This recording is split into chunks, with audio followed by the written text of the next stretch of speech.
Hello, Betty Krausick here. I know that the world is a mess. You don't have to look very far, and you know that's a mess, and it's frightening because there's no clear way out, and it's one doesn't know how to begin even to think about what is happening now, except that we're in danger from the coronavirus, and that the capitalist system on which we all depend seems to be hitting some very peculiar barriers here that make things seem, at best, they're going sideways, at worst, they're going downhill like a snowball headed for hail, as Merle Haggard uh, mentioned in one of his songs. But my feeling is that while it is unknown territory, that this period that we're in has been seen, recognized, kind of projected by a writer that you have all heard terrible things about. His name is Karl Marx, and he worked in Victorian England at the same time. This writer that I was thinking about this morning, who wrote a poem about children called "The Children's Hour." Longfellow, Henry Wadsworth Longfellow, wrote the poem. Very wealthy, lived and died in wealth.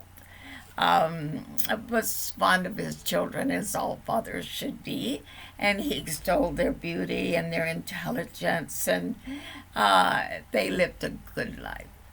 While the majority of kids in especially the cities, London and surrounding areas of this time, lived lives of, today they can only be described as hell.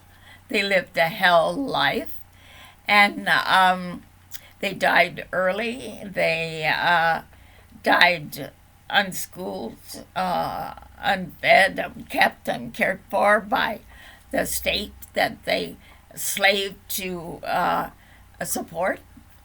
And there was another writer besides Longfellow who was observing these times, and who was of the same class as Longfellow, but nevertheless would have no part of him, because Karl Marx was a serious student of human behavior and of economics.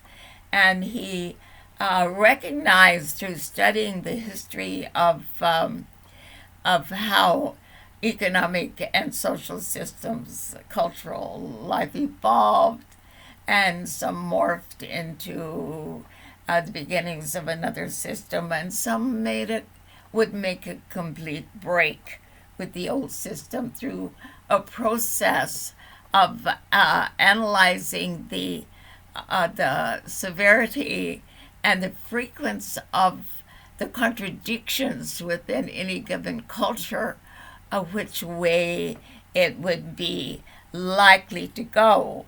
And he called this process of contradictions, that the amount and the severity of contradictions that existed in societies, as the key to understanding the future. And he called this process dialectical materialism. And Karl Marx envisioned that the outcome of the capitalist system would be one of a total break with the past and with the new thing being born, which would through up a process of a revolution. And he